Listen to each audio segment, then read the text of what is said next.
예, 안녕하세요. 반갑습니다. 예, 오늘은 후원의 효과에 대해서 한번 같이 나눠보겠습니다.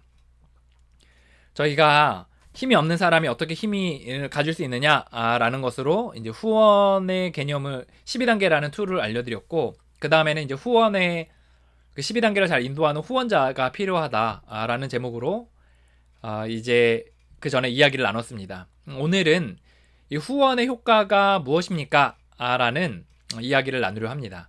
그러니까 후원이 뭐가 효과가 있어야 이제 하는 거잖아요. 근데 이제 그 우리가 요 얘기를 좀 나누도록 하겠습니다. 우리가 예를 들어 외국인들이 외국에서 이제 한국에 왔어요. 저는 이제 종로 쪽에 사는데 종로에서 이제 어디 광화문을 가고 싶다라고 했을 때 아무리 본인이 이제 찾아도 잘 모르겠는 거죠. 지도를 봤는데도 막 언어가 잘 모르겠고, 그리고 차를 어떻게 타야 될지도 모르겠고, 또 어떻게 하면 빠르게 갈 수 있는지도 잘 모른다는 거죠. 그래서 여기저기 이제 헤매고 하는 거죠. 그래서 버스도 아무거나 타봤는데 막 딴 데로 가가지고 더 헤매고, 그리고 지도를 보긴 보는데 도대체 당체 봐도 길이 어디가 어딘지 모르겠고, 그리고 막상 걸어가 보니까 시간만 들고 힘만 들고 탈진이 되는 거죠.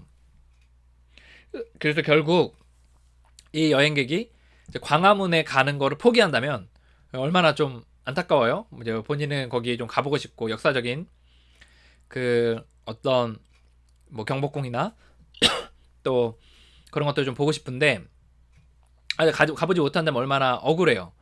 그 목적을 누리지 못하는 거잖아요. 근데 이제 가장 좀 빠르게 할 수 있는 길이 뭐죠? 주변의 사람에게 물어보는 거예요.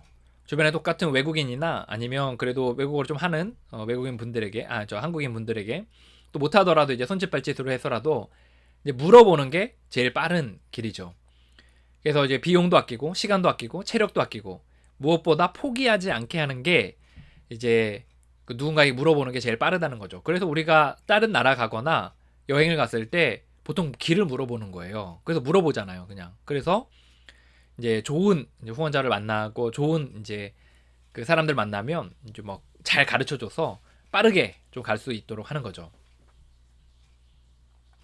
이제 후원의 효과도 회복에 있어서도 마찬가지입니다. 회복에 있어서 후원의 효과를 볼까요? 이제 길을 모르면 물어보는 게 가장 빠른 길이에요. 그래서 우리가 사실 이제 체력을 아껴야 돼요. 체력도 아끼고 또 노력도, 그러니까 그 시간도 아껴야 됩니다. 그리고 이제 무엇보다 탈진하지 않고 포기하지 않아야 돼요. 근데 이 회복의 여정이 사실 굉장히 어렵고 힘들기 때문에 대부분 포기하거나 임시 방편적인 미봉책의 방법들을 사용하는 경우들이 많이 있다는 거죠. 그래서 그 길을 모르면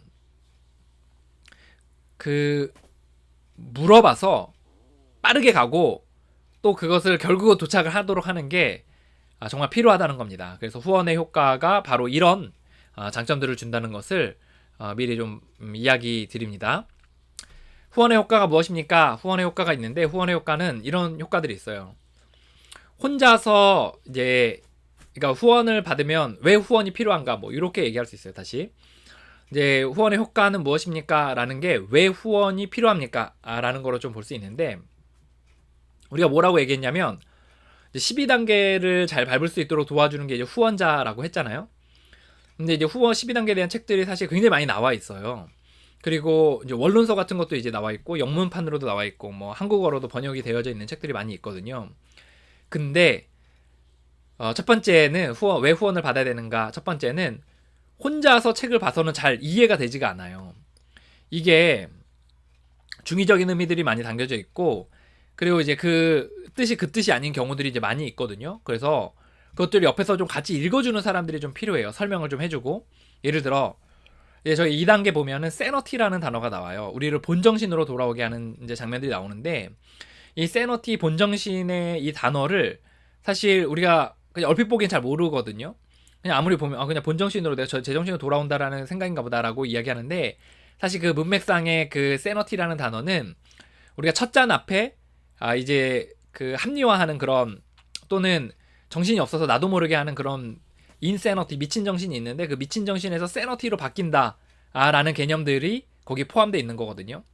1단계에서 보면 파워리스라는 단어들이 나오는데 이 파워리스가 어떤 개념 안에서의 파워리스인지, 또 12단계의 마지막 12단계 보면 딜리버 더 메시지 이런 게 나오거든요. 그래서 그 메시지를 전달한다. 갖다가 이제 날라준다. 막 이런 개념들이 나오는데 이게 도대체 뭔지, 또 스피리처 어웨이크닝 뭐 이런 단어들이 나와요. 영적인 각성 뭐 이런 게 나오는데 도대체 이게 뭔지 잘 모른다는 거죠. 그래서 이 후원자가 이 12단계들을 이거 해줄 때 이 책에 대해서 좀 설명해주고 또 도와주는 부분들이 있다는 거죠. 그래서 책을 아무리 혼자 봐도 잘 모르기 때문에 좀 같이 읽어줄 사람들이 필요합니다. 두 번째는 이제 프로그램 12단계는 얼핏 보기엔 굉장히 추상적이에요. 그래서 이게 그냥 물에 문탄듯 내가 다 아는 이야기라고 생각하면서 갈 확률이 굉장히 많거든요. 예를 들어 1단계, 나는 알코올에 무력하며 나는 인생을 조절할 수 없음을 시인하게 되었다. 그러면 우리는 뭐라고 생각하냐면, 그래 나는 뭐 알코올에 무력하지, 그래 나는 삶을 조절할 수 없게 됐지, 뭐 굉장히 추상적이고 또 내가 하고 있는 것처럼 느껴지거든요. 근데 사실 이 1단계에서 나는 알코올에 무력하며 라는 것에 세 가지 의미가 담겨져 있어요. 그래서 정신적인 거, 육체적인 거, 영적인 거. 그래서 그 특히 이제 앞부분에서는 그 멘털과 또 피지컬 이렇게 나눠서 두 개가 우리가 다 망가졌다라는 개념으로서 이제 설명을 하는 책의 부분들이 나오거든요. 프로그램에.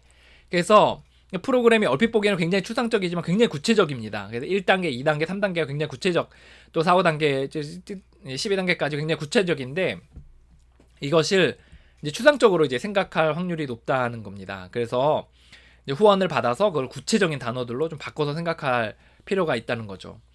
세 번째는 혼자서는 동기부여가 잘 안 돼요. 물론 이제 후원자는 여러 가지 많은 유형이 있습니다. 엄청 쪼는 유형도 있고 엄청 풀어두는 방임형도 있습니다. 하지만 그래도 누군가가 같이 프로그램을 걸어가 준다는 게 동기부여가 된다는 거예요. 저도 이제 12단계를 같이 이제 저는 스타벅스 커피숍에 가서 모임 끝나거나 모임 전에 이제 후원자와 같이 했었는데 그때 굉장히 동기부여가 많이 됐어요. 왜냐면 후원자가 미리 와서 좀 기다려주기도 하고 때로는 늦게 가면 좀 한 소리 하기도 하고 또 숙제 잘 해왔는지 체크도 해주고 막 이렇게 하니까 이제 그 동기부여가 되더라고요. 그래서 후원을 이제 받게 됩니다. 계속해서 받게 되는 거죠.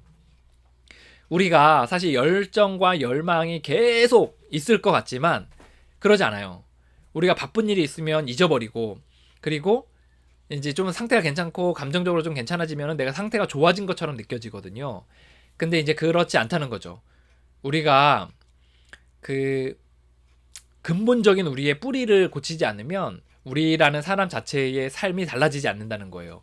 근데 이제 이런 부분에 있어서 우리가 혼자서는 동기부여가 굉장히 힘들다 라는 거를 좀 이야기 나누고 싶습니다. 그래서 계속해서 후원자가 있으므로 또 후원자가 이제 제시하는 길들을 따라감으로 동기부여를 받을 수 있다 라는 겁니다. 네 번째는 누구나 아마 인정할 거예요. 나는 나를 잘 못 봅니다. 우리가 이제 우리 스스로를 잘 본다고 이제 생각을 하지만 사실 실제적으로 우리 자신을 보면은 그렇게 잘 보지를 못해요. 예를 들어 성격적 결함들에 있어서도 우리가 우리를 잘 못 보거든요. 또 우리가 열심히 한다고 생각을 해요. 때로는. 근데 이제 어느 날 보면은 열심히 하지 못하는 경우들도 있다는 거죠. 또 내가 내 스스로에게 또 이제 잘 못 보는 그런 부분들이 있는 거죠. 그래서 예를 들어 4, 5단계 같은 경우에는 이제 자기의 그 동기들, 내면의 부분들을 이렇게 살피고 그것을 같이 나누는 시간들이 이렇게 있거든요. 그래서 그런 것들에 있어서도 이제 내가 나를 잘 못 보기 때문에 같이 이제 봐주는 것들을 이제 하게 됩니다. 그래서 나는 나를 잘 못 봅니다. 그리고 이제 자기 검토, 뭐 이런 것들, 다른 사람을 돕는 것까지도 이제 옆에서 누가 함께 좀 상의해주고 또 걸어가주지 않으면 우리가 이제 딴 길로 새는 경우들이 이제 많이 있다는 거죠.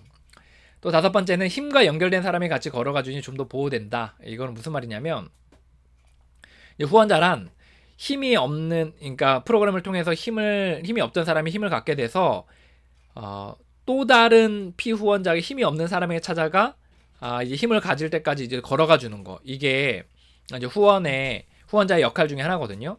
그래서 그 후원자가 힘을 가지고 있는 상태에서 도와주다 보니까 좀 이렇게 보호가 되는 부분들이 있어요. 이렇게 좀 같이 있는 것만으로도 이제 힘이 생기고 또 그 후원자 있는 그걸 통해서 어떤 그 내 안에 그 힘이 생기는 그런 부분들이 있거든요. 그래서 이제 그런 부분에서 이제 보호가 되는 부분이 있습니다.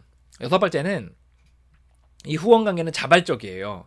그래서 이제 이 후원 관계에 대한 후원자에 대한 어떤 용어가 있냐면 후원자는 아주 단순한 회복의 도구다 이런 얘기를 하거든요. 그래서 언제라도 이제 쓰고 이제 버릴 수 있는 이제 그런 게 이제 12단 후원자 뭐 버린다는 개념을 너무 좀 그렇지만 그러니까 무슨 얘기를 하고 싶었냐면 본인이 선택을 하는 거예요. 본인이 피후원자가 물론 이제 후원자가 상황이 돼야 후원도 관계도 맺는 건데 피후원자가 후원자에게 가서 후원을 해주십시오라고 본인이 선택하는 거예요. 그러니까 본인이 이제 자발적으로 하니까 당연히 열망을 가지고 달려들게 되겠죠. 그리고 본인이 또 이제 그만할 수도 있어요. 그래서 이제 그만하겠다, 후원을 그만 받겠다, 라고 또 하는 거니까 전적으로 자기가 선택을 하는 거거든요. 자기가 그러다 보니까 자기가 어떻게 되냐면 자기 안에 열망이 생겨요.